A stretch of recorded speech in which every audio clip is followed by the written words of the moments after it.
Hey guys, welcome back to another Daybreak News video, and today I will be talking about the Boeing 747 City of Everett.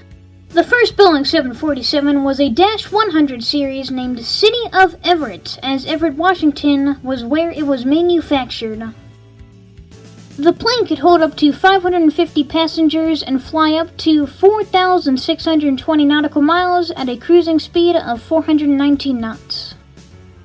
The City of Everett rolled out of Boeing's Everett factory on September 30th, 1968.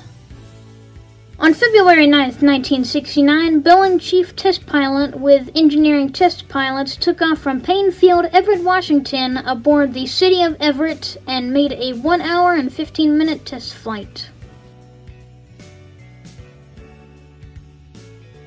Because of the City of Everett, Pan Am announced a $525 million order for 25 Boeing 747-100s, which is worth almost $5 billion in today's money. The plane last flew in 1995 and is now on display at the Museum of Flight Boeing Field, Seattle, Washington.